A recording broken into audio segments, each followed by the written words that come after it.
Alrighty, so now we're going to do day two of Distributism week, giving you all guys a bit of an intro to distributism, and so you just understand what the concept is. And this part is going to be essentially talking about how, unlike most ideologies, distributism is much more of a personal endeavor and much less so a social one. You see, um, the idea of distributism is independence, right? That's the whole point, is you can do things on your own by yourself. And therefore, if the whole point is for you to be able to do things by yourself, then who cares what everyone else is doing? Because you see, politics, right, is the way that, you know, the city goes, the polis, right, in ancient Greece, right? The way that communities work and society works, how all of that shakes out, right? All of those types of things. Well, if the way you want it to shake out is you being independent, not relying on society, then it doesn't matter what society is doing. At least not in broad strokes. Um, Obviously, you can't get away from society completely. Uh, Distributism is not like, oh, go out in the middle of nowhere and live in a bunker, right? That's not the point. The point is, yeah, you're living in a community with other people around you, but most of the things that you need, you're not reliant on others for. And this is not to keep them at arm's length, by no means. This is to allow them to have a proper, healthy relationship with you. Because if they're independent and you're independent, then a lot of this toxicity in relationships goes away. Because if you, a lot of the toxicity in relationships come from one party using the other party to get something. But if you don't need anything from them besides company, and they don't need anything from you besides company, then they're better company. Then they're not manipulating you. They're not trying to shake you down for all you got. They're good. They have what they need, and that's all there is to it. And so you can just share your interests and build stuff together and have fun and do cool things. And so this episode, we're talking about how distributism can be enacted at any level, at the individual level, all the way up to the country and, hopefully worldwide level, right? Everyone. I mean, obviously, I like this ideology. I wouldn't want to keep it away from other people. I'm not selfish. And this is the reasoning, is there are so many benefits to being independent. Because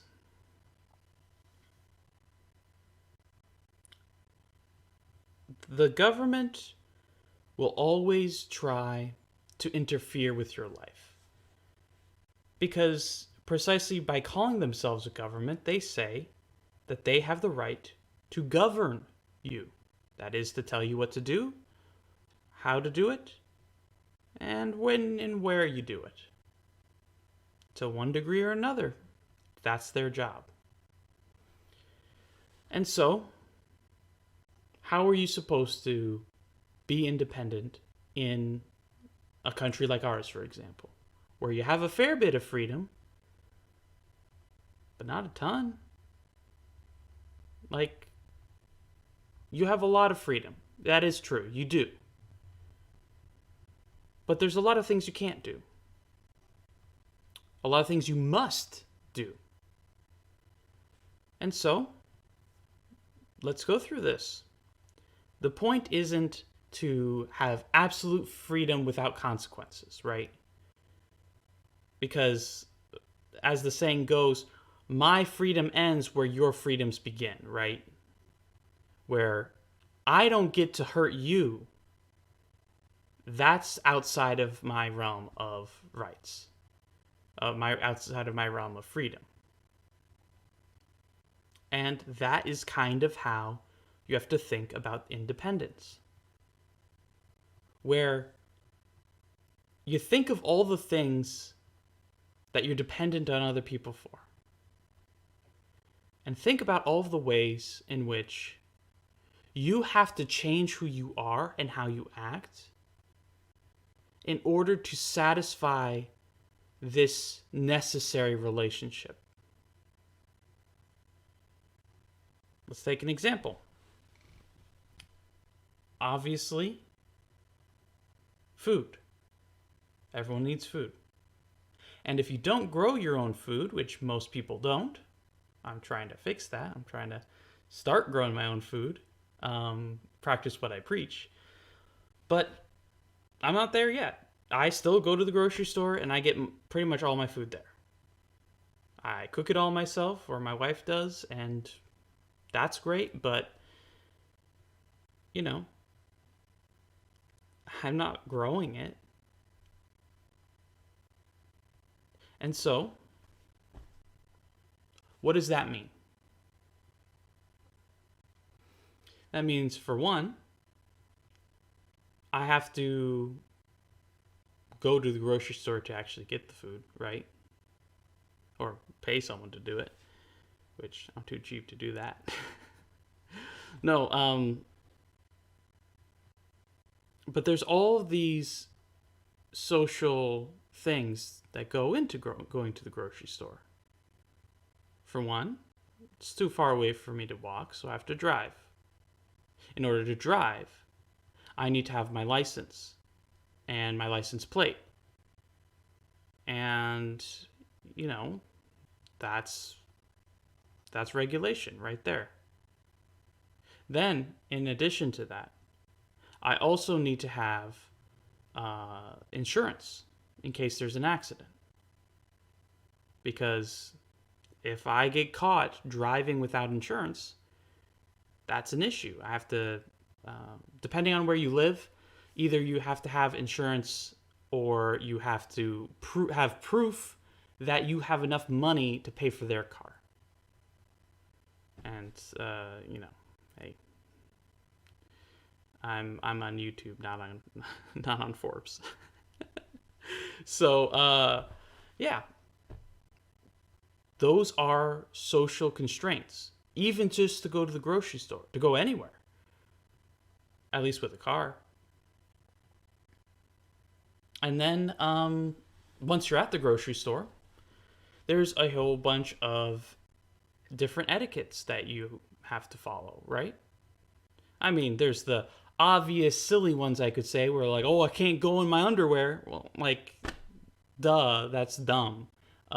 Who would want to do that anyway? That's a really weird thing to say. No, but there's also stuff like, you know, during the outbreak we've been having, now you gotta wear a mask. Otherwise, they won't let you in. Or at the very least, you'll make everyone uncomfortable.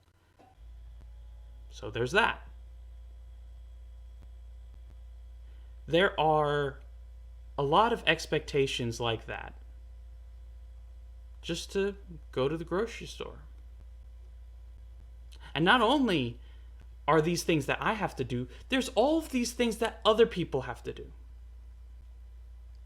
You see, by me choosing to get my food from the grocery store, that means that grocery stores exist. That sounds really dumb. But listen to all of these reasons why grocery stores existing is not optimal, is not efficient for everyone else. A grocery store is a centralized place that holds food. It's pretty much it, right? You buy food from there, and that's it. But the grocery store doesn't grow the food. The food comes from farmers.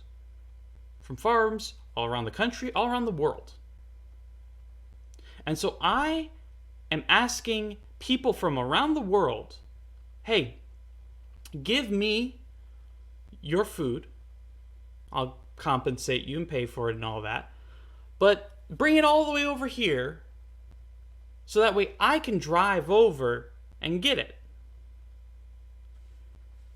And then from there, what if I don't buy it? I say, yeah, lettuce I'll get, but I'm not feeling the dragon fruit, right? So that'll just sit there. And then it'll rot. And then they'll toss it. They toss a whole bunch of food into the trash. Or donate it to some food kitchen right before it expires. And then it'll expire. You see, that is what we're dealing with here. It's not efficient. And so by me going to the store, I am inherently creating inefficiencies for everyone else.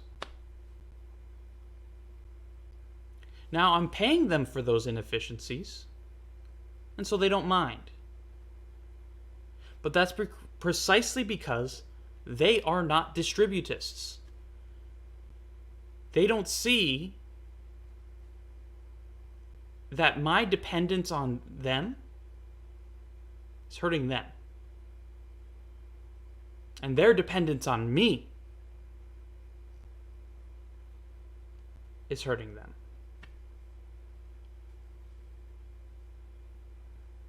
Because without my money, somehow they can't get everything that they want. Because they grow a whole bunch of food, way more food than they could ever eat. Precisely because, I want their food. You want their food. And that's fine to a certain degree, but that dependence doesn't end there. Every single thing you buy is made by someone, and the person who makes that thing has suppliers, and those suppliers have suppliers, and all the way down the chain until we're talking about dirt and rocks. That's how it goes. And so whenever you see the mines in like China and all the slave labor and child labor that goes into those, right? Well, that goes into making your computers. You buy a computer, just like me, you're contributing to that. And we can't get rid of all of it right away. There's just too much stuff. But the point is, we want to get, step by step, less dependent on others. To lessen their burden and lessen our burden. Because if I don't have to rely on them, then I don't have to inconvenience them. And if they don't have to rely on me, then they don't have to inconvenience me.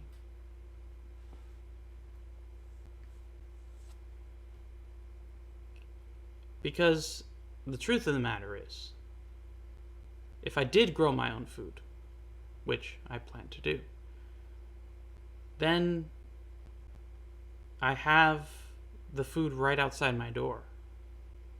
I don't need a license to get it. I don't need someone to truck it from parts unknown. I just grab it because it's there. And that requires a lot more effort on my part. But then that's offset by all the effort I'm not doing working for money as a slave to some company. And this is how it goes. This is the trade-off of independence, and this is why you can do it without any big grand government revolution, right? Because it's about you and how you act in the world. And like I said, you don't have to go off the grid all the way 100% on this. But do small things and start now. If you live in a big city, absolutely 100%, you are going to always be dependent on far too many people. And it shows. This is why you have higher anxiety. This is why you don't like your life as much. Because you look around you and you see all the people you're accountable to. And anyone would be anxious. How could you not be anxious when you see all the people with their hands out asking for your dollars? That's how this goes. That's why independence is freeing. And that's the thing, is in America today, people are realizing that. They say, I don't want an apartment, I want a tiny house. They say, I don't want to have a job all the way across the country, I want to work from home. They are starting to understand that the less you have to do for others, the more you can do for yourself. And that sounds selfish, but it is precisely the opposite. Because right now, everyone else is doing stuff for you. The farmer and the trucker, the miner in China getting those special ores so that the manufacturers can make it into a computer so you can watch this video.